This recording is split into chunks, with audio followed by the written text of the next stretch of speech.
Aujourd'hui, on va étudier en halakha les lois du pardon. Donc les lois de la mechila. Pour introduire le sujet, il faut savoir que c'est assez extraordinaire qu'Akadosh Baruch Hu il pardonne les fautes ben Adam la makom. Mais la Mishnah nous dit à la fin du traité de Yoma, Averot che ben Adam la makom, les fautes qu'un homme a commises envers Akadosh Baruch Hu, alors Yom Kippourim mechaper. Le Yom Kippour peut pardonner. Ça veut pas dire qu'il pardonne systématiquement. Je ne sais pas si vous savez, mais il y a ce qu'on appelle Arba'a Hiluke Kapara. Ça veut dire qu'il y a 4 catégories et 4, on va dire, dégradations de Averot, une pire que l'autre. Une d'entre elles, par exemple, c'est celui qui fait le Hilul Hashem, pour lequel, eh bien, Yom Kippour, et même la faute, pardon, même les épreuves ne suffiront pas. Il faudra aussi la mort. Donc, quand parfois on parle de Yom Kippour comme étant bon, c'est bon, Yom Kippour arrive, il faut savoir, c'est pas pour toutes les avérotes. Il y a ce qu'on appelle les avérotes qui sont calottes, les avérotes qui sont légères, les avérotes qui sont graves, donc qui sont hamurot, par exemple pour lesquelles il y a une excommunication quand on transgresse. Il y a des fautes qui demandent à avoir des épreuves, même si Yom Kippour passe. Il y en a une qu'il faut mourir pour pouvoir être pardonné.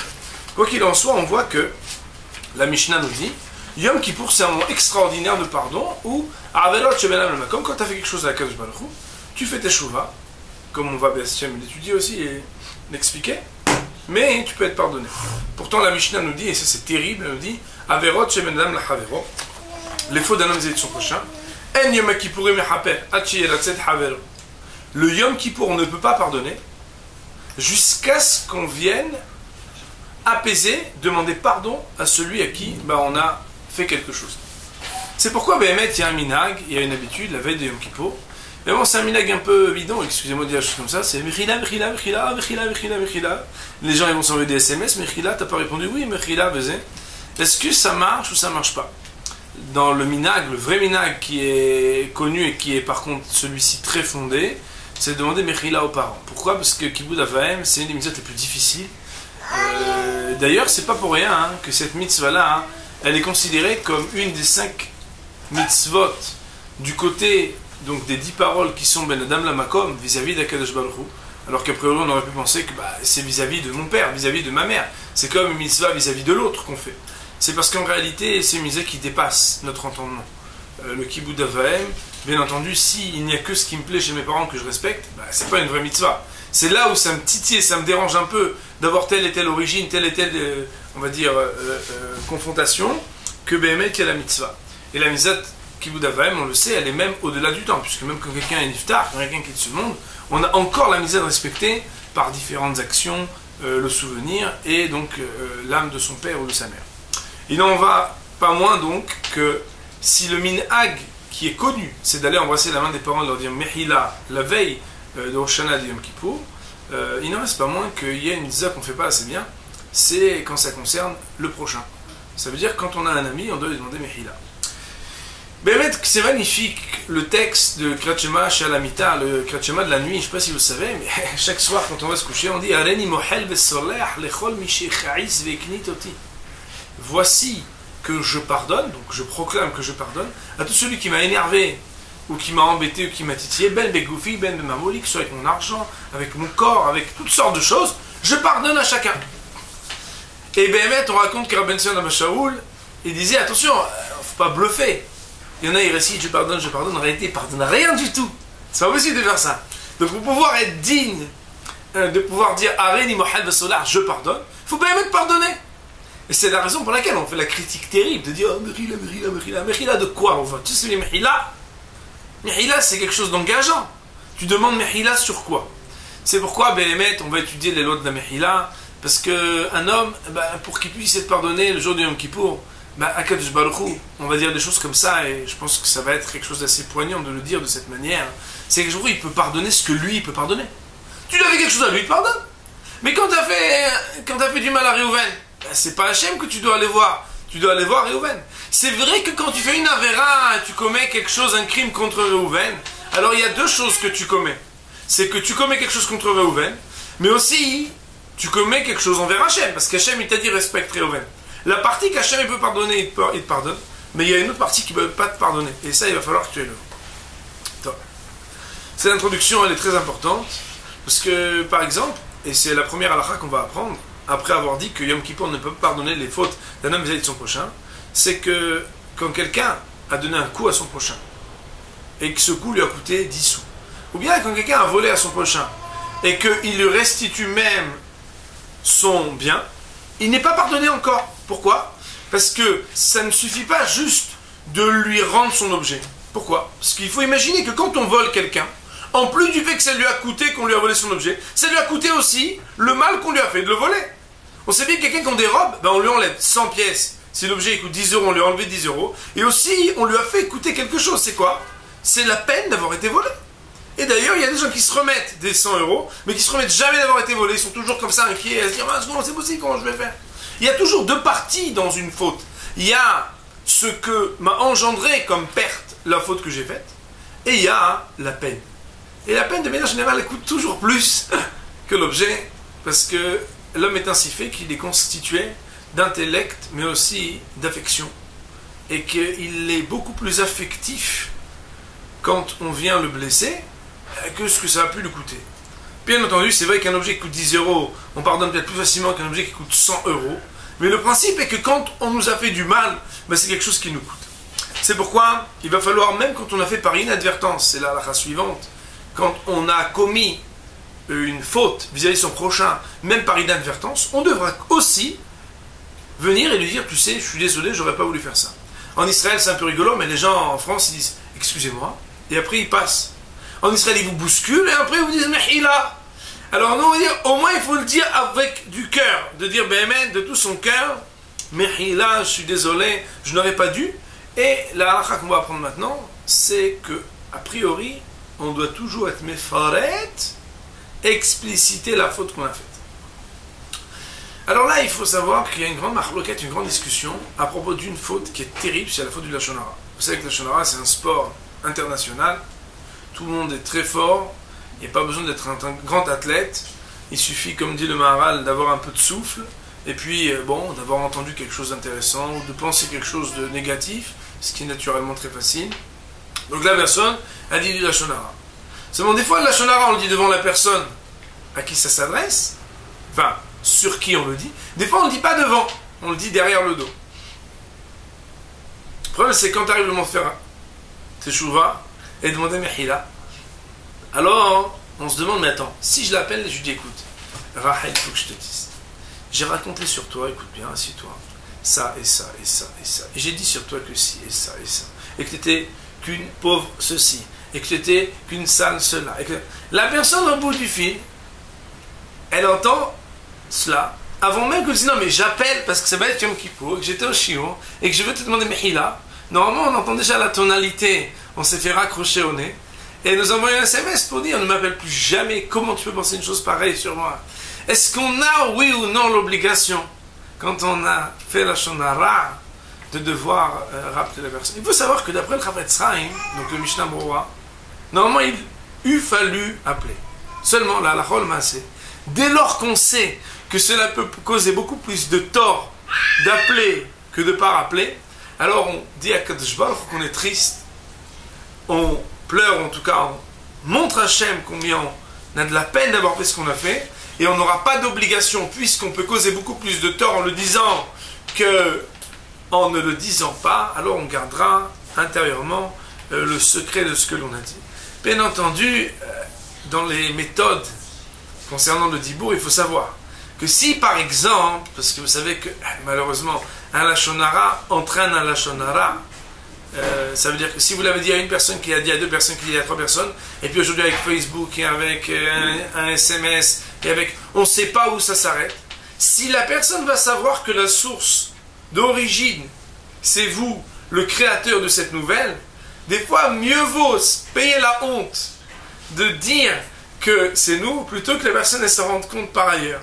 Surtout si on veut faire tchouva. Mais ça, c'est un cas assez extrême qu'il faut essayer d'éviter.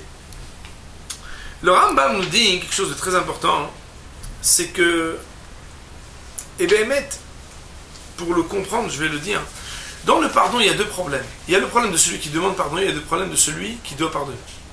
Il y a un truc bizarre. Moi, j'ai fait un shiur, j'étais à Montréal, et j'ai parlé du pardon parce que j'ai dit, il y a un cours que les gens regardent sur le site. Et c'est un des cours les plus phares, et pourtant personne ne me le demande en conférence. Donc quand je voyage, on me demande 3, 4, 5 thèmes particuliers, ou une dizaine plus que d'autres. Et par contre, quand il les regarde en tête-à-tête avec l'ordinateur, c'est beaucoup le cours sur le pardon. Pourquoi? Parce que le pardon, ça dérange celui qui le demande, et le pardon, ça provoque quelque chose de spécial pour celui aussi qui doit le donner. Ça veut dire quoi? Ça veut dire que celui qui doit demander pardon, c'est terrible pour lui. Une épreuve effroyable. Et celui qui doit accepter le pardon, aussi. Alors on va essayer d'expliquer pourquoi. Celui qui doit demander pardon, on ne sait pas pourquoi il a honte de demander pardon. Pourquoi il a honte de demander pardon? A priori, c'est évident, non? Pourquoi il aurait honte? Ce qui dérange, c'est que la personne, quand elle demande pardon, elle se rabaisse. Et normalement, quelqu'un ne doit pas venir dire « Ouais, je ne veux pas te demander 2 fois, hein. Pardon !» Impossible de dire ça, parce que la personne, quand elle demande pardon, elle est en train de reconnaître qu'elle a fait quelque chose de pas bien. Donc la personne, elle vient, elle baisse sa tête et dit « Oui, je veux dire... Oui, quoi, j'entends pas bien? Pardon. » D'ailleurs, il faut bien qu'elle entende la personne. Pourquoi? Parce que si Mehmet, elle entend mal, oui, et qu'elle dit « J'ai pas bien entendu, répète », ça va être très dur. Quoi, tu rigoles ou quoi? Je t'ai déjà dit. Le pardon, c'est quelque chose qui coûte à celui qui le dit. Pourquoi?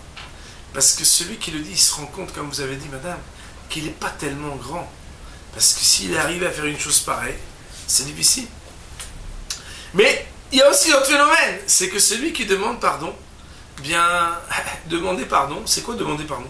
Vous avez un stylo, s'il vous plaît? Non. Vous voulez bien me pardonner? Je prends un risque quand je demande pardon. Je prends un risque qu'on me dise oui, ou qu'on me dise non. Pourquoi? Parce que demander pardon, c'est quelque part laisser l'autre juge de mes bonnes intentions. Est-ce que tu veux bien me pardonner ou non?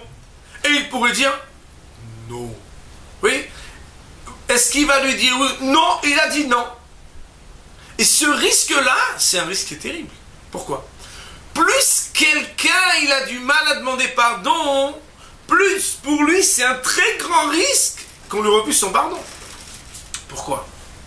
Parce que quand quelqu'un, on lui refuse son pardon, bah de manière générale, ça va être très difficile qu'il redemande pardon une autre fois. Il y a marqué dans le Rambam, pour ça que c'est marqué dans Chachamim, qu'il faut faire très attention que quand quelqu'un vous demande pardon, il faut être rapide à pardonner. Rapide et, on va dire, de bon cœur. Je ne sais pas si vous avez déjà fait l'expérience, mais on pourrait imaginer quelqu'un qui vient, il baisse la tête, et la personne en face, elle vient, elle lui coupe la tête. Au moment où la personne elle vient, elle demande pardon. Oui, je veux demander pardon. La personne, quand elle demande pardon, l'autre dit ouais, mais tu sais, en fait...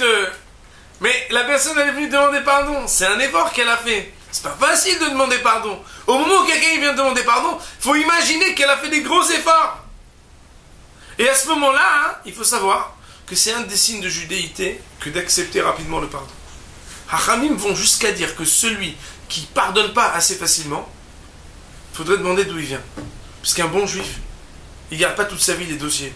Oui, mais en novembre 2010, une fois tu m'as dit ça et ça, et non. Donc en réalité tu récidives. Non. Quelqu'un, il ne faut pas qu'il soit khzari. Quelqu'un, il faut qu'il soit noah li taratsot. Quelqu'un, il ne faut pas qu'il soit cruel. Il faut qu'il soit à l'aise de rapidement pardonner. Alors, comment on vérifie si un pardon il a été parfait ou pas? Écoutez bien, c'est terrible. Parce qu'on se rend compte qu'on est très loin du pardon. On se rend compte qu'on a pardonné parfaitement quand on est capable de prier pour la personne qui nous a fait du mal.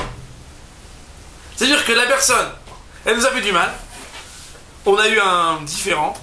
Et cette personne-là, eh bien, elle nous a demandé pardon, on l'a pardonné. Mais bon, on me l'a pardonné pourquoi? Parce que bon, on est religieux, si elle nous a appelé, téléphone, truc, tu me pardonnes? Oui, je te pardonne. D'ailleurs, vous savez que dans le pardon, il y a plusieurs niveaux. Je te pardonne, mais je ne veux plus jamais te voir. C'est possible aussi, ça arrive. Ça arrive, il y a des gens qui disent, je te pardonne, mais fiche-moi la paix. D'ailleurs, hein, vous savez, on prie à Kadosh Baruch Hu qu'il nous pardonne pour de vrai. Pourquoi? Parce que si Hachem me disait, écoute, je te pardonne, mais je t'envoie plus de bracha, on aurait été en galère, Hazou Shalom.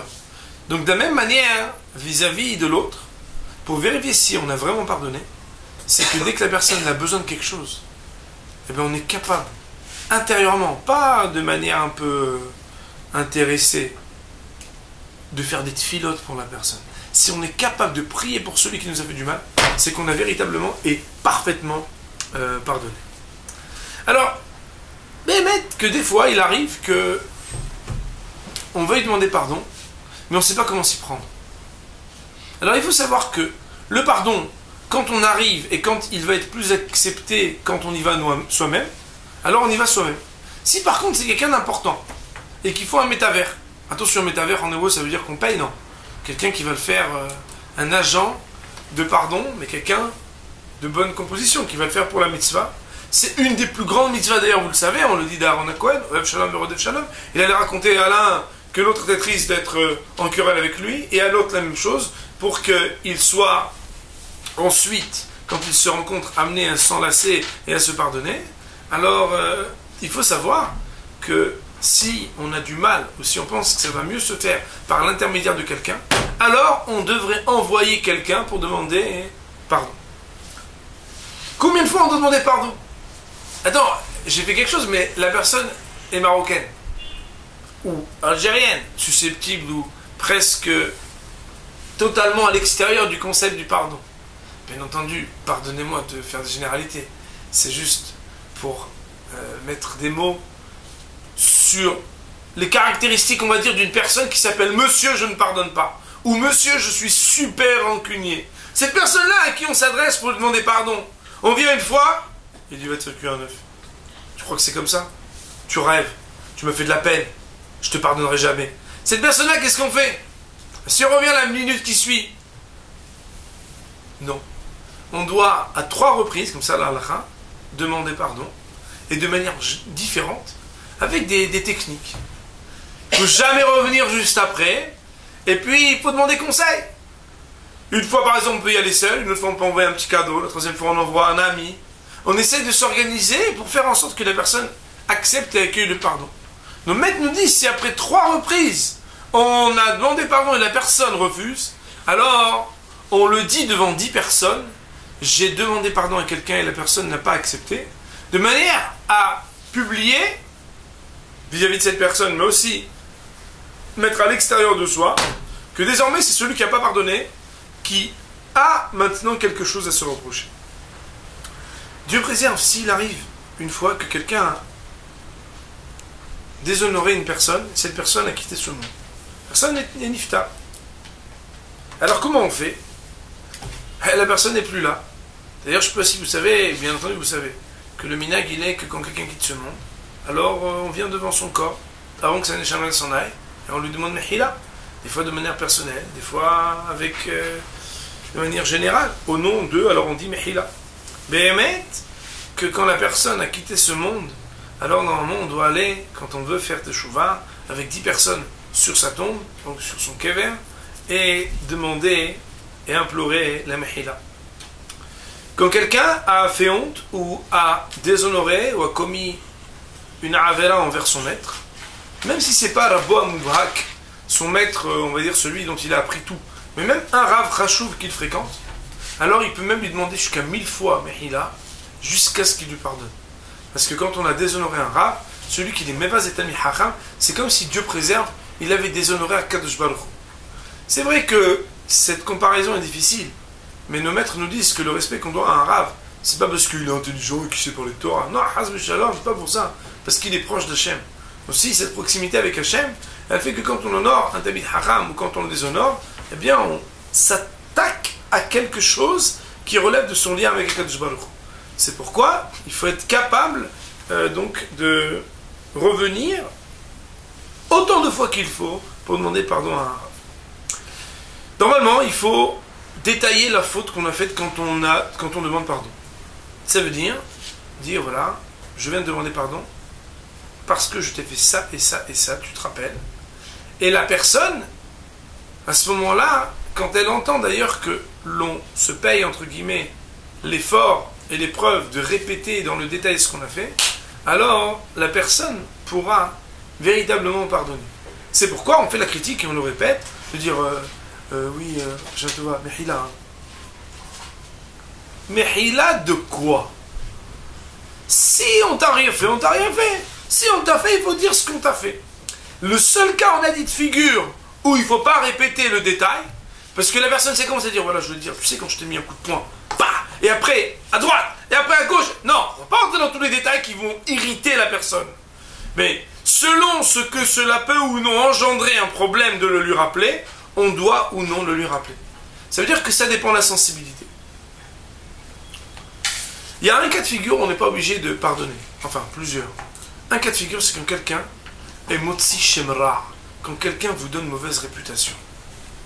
Quelqu'un dit sur vous quelque chose qui n'est pas bon et qui va vous coûter de mauvaise réputation. Alors, ça c'est quelque chose que d'après la stricte loi, on n'est pas obligé de pardonner. C'est bien de le pardonner, mais on ne serait pas obligé. Pourquoi? Parce que le dommage causé par une mauvaise réputation, c'est quelque chose qui est inqualifiable, qui n'est pas quantifiable, qui est quelque chose de terrible. Alors bien entendu, il faut savoir une chose, mesdames, c'est que très souvent, comme c'est dur de pardonner, maintenant que je vous ai dit ça, chacune d'entre vous, ou chacun d'entre ceux qui vont quitter Shiur, va se dire, ah, donc cette personne-là, je suis donc pas obligé de la pardonner, cette personne-là. Alors il faut savoir qu'il y a marqué quelque chose d'extraordinaire dans Hazal. C'est quoi Ve'afta l'eracha kamocha ani Hashem? J'ai vu un commentaire extraordinaire qui dit la manière avec laquelle tu te comportes avec les autres, Hashem il se comporte avec toi. Si Béhémet, toi tu dis ouais, cette personne-là m'a fait une mauvaise réputation, je la pardonnerai jamais, va savoir si jamais une fois sans faire exprès, tu ne causerais pas le même dommage et tu te retrouverais pas tellement triste que quelqu'un ne te pardonne pas parce qu'il n'est pas obligé de te pardonner. Que quelqu'un est coincé, qu'on ne lui pardonne pas, et qui sait qu'en plus on n'est pas obligé de lui pardonner. Quelle tristesse, c'est terrible. Il y a aussi un autre cas de figure, hein, où on n'est pas obligé de pardonner, ben c'est tout simplement quand la personne n'a pas demandé pardon et n'a pas fait teshuva. Il y a deux choses, pas demander pardon et pas fait teshuva. Il y a un bonhomme, d'après la stricte loi, et que tu n'as pas demandé pardon, ouais, tu sais quoi, je te pardonne. Mais le bonhomme, il n'a pas demandé pardon, mais qu'est-ce que tu lui pardonnes? Qu'est-ce que tu lui pardonnes? De quoi tu lui pardonnes? De quoi? Pas demandé pardon. Mais il y a des cas de figure, et c'est pour ça que j'ai dit deux conditions, où la personne, il est rachouve. C'est dur pour lui de demander pardon. Par exemple, dans les couples, il y a toujours un des deux qui c'est plus dur pour lui de demander pardon. C'est dur de demander pardon. C'est pas évident d'aller voir l'autre et lui dire « Je suis désolé, je te demande pardon. » Et parfois, la personne, au lieu de demander pardon, le simple fait qu'elle revienne, ou qu'elle fasse un geste, à son niveau, à lui ou à elle, c'est ça pardon. Alors, ce que je veux dire, c'est que comme quelqu'un n'a pas demandé pardon et n'a pas fait teshuva, alors on n'est pas obligé de le pardonner.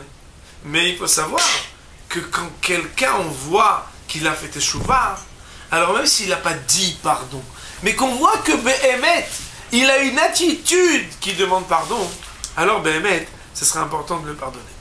Il y a un cas de figure aussi où il faut faire semblant de ne pas avoir pardonné. Je ne sais pas si vous savez, mais il y a par exemple dans la colère, un jour on a étudié la colère, il y a ce qu'on appelle le kas apanim.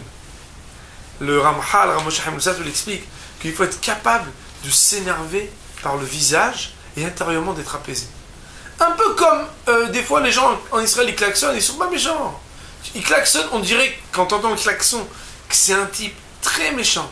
Et après, quand il ouvre la fenêtre, tu vois qu'en réalité, Ben Israël, Rahman, Baïchan, il est gentil, il fait juste un peu son klaxon, il est un peu, on dirait qu'il appuie un peu trop facilement. De la même manière, le casse, quand on veut se mettre en colère et quand on doit se mettre en colère, par exemple, avec des enfants, il faudrait, c'est pas évident, mais il faudrait être capable d'avoir le casse à panique, mais le casse à lèvres, d'avoir un visage énervé, mais pas un cœur énervé. Et bien de la même manière, il faut savoir qu'il y a un cas de figure où c'est important de ne pas dire qu'on pardonne. C'est quand?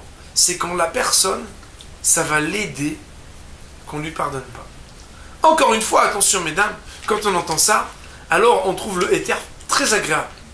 Écoute, mon mari, je l'aime trop. Je ne vais pas lui pardonner pendant 2 semaines. Comme ça, hein, je veux son bien, tu comprends? Il me demande pardon, je dis non, je ne pardonne pas. C'est pas comme ça, Haz Shalom. En particulier, c'est plutôt avec les enfants. Un enfant, il vient, il met une claque à son frère, pac! Et il court direct. Maman, slicha. Il va voir son frère, il dit slicha. Et tous les 5 minutes, il retourne, il lui met un coup, il revient, il dit slicha. Et le père, grand sadique, il dit, bien sûr, je te pardonne. Il faut être mohel. Non! Quelqu'un qui refait la même chose tout le temps, on ne pardonne pas aussi facilement. Mais bien mettre dans son cœur, Haz Shalom. On ne veut pas qu'il lui arrive quelque chose de mal. On ne veut pas qu'à cause de ça, que Baruch Hu, il le regarde avec moins de clémence. Alors dans son cœur, on l'a pardonné. Mais d'apparence, on se dit, je te pardonne pas pour l'instant. Il faut que je réfléchisse. Pourquoi? Parce que cette personne-là, grâce à ce suspense-là, où elle va rester comme ça, dans le doute, elle va arranger et corriger ses défauts moraux pour faire une véritable teshuva. Le but de la mehila, du pardon, c'est d'avoir la ahva et le shalom entre les hommes. Comme on a dit, de la même manière qu'Akadosh Baruch Hu, faut pas être fou. Il peut pas nous pardonner si on n'est pas sincère. Mina safa velahutz, le bonhomme il fait vidouille. Et 2 secondes après il fait la mevera. On appelle ça, comme ça il dit le Rambam, ça s'appelle Tovel Vesheretz Beyado. C'est comme s'il se rend au mikvé. Et c'est pas qu'il s'est pas bien nettoyé, il s'est pas bien préparé. Il prend un reptile mort avec lui dans le mikvé, qui est Avi Avot Atuma. Ça veut dire qu'il prend les raisons pour lesquelles le mikvé ne sert à rien. Cette personne-là, qui n'est pas sincère quand il demande Mechila à Hachem, ça n'a aucun effet, même s'il fait teshuva. De la même manière, vis-à-vis de son prochain, quand on demande Mechila, le but de la demande de pardon et de l'acceptation du pardon, c'est que véritablement il y a quelque chose qui a changé. Il y a quelque chose qui a été arrangé. Il y a une volonté de regretter et de corriger ce qu'on a fait. Dans ce cas-là, Béhémet, alors il y aura une très grande mitzvah donc de pardonner la personne. Il faut savoir que quand quelqu'un il nous doit de l'argent, et il vient, et la personne, elle nous a fait du mal. Parce que la personne, il vient et puis il nous a laissé en galère pendant pas mal de temps. Alors, c'est un hidouche quand Béhémet, la personne elle vient te demander pardon. Elle ne demande pas pardon parce qu'elle doit de l'argent. Elle dit ouais, je voulais dire l'autre jour, j'ai marché sur ton pied à la synagogue, je te demande Mehila, et le type lui doit 20 000 euros. Oh, putain. Donc quand il t'a écrasé le pied devant Mehila, et pour ce qu'il doit et ne demande pas Mehila, on a le droit à ce moment-là, c'est un hidouche, c'est inédit, on a le droit de dire oui, je vais te pardonner pour ça, mais je voulais juste te dire, tu me dois 20 000 euros. Normalement, on n'a pas le droit de dire à quelqu'un, lui rappeler ce qu'il nous doit. Mais lui, comme il prétend avoir une démarche de devoir s'arranger et se corriger, on est en train de lui dire, attends, tu es en train de me dire pardon parce que tu m'as marché sur le pied. Ça c'est facile entre nous. Mais il faut savoir qu'il y a d'autres choses pour lesquelles tu me causes un dommage et qu'il faudrait venir à demander pardon. Il faut savoir que même si quelqu'un on le pardonne pour une chose, parce qu'il nous a fait du mal, c'est pas pour autant que vous avez bien compris qu'on va le pardonner sur tout d'un coup. Ça veut dire qu'il n'est pas question quand quelqu'un n'a pas demandé pardon et n'a pas fait teshuva pour ce pourquoi il demande pardon, de dire bon, on se pardonne tout, allez vas-y mehila. Ce mehila dans les synagogues, a priori n'aurait aucun sens, à part quand le fait de rappeler le détail des Averot pourrait engendrer plus de mal que de bien. D'ailleurs, il y a des cas de figure où la personne, elle vient et dit Mehila, tu sais pourquoi je viens? La personne elle dit je sais, c'est pas la peine d'en rajouter. Tu veux que je te pardonne? Je te pardonne. Non, mais je suis pas sûr que tu saches.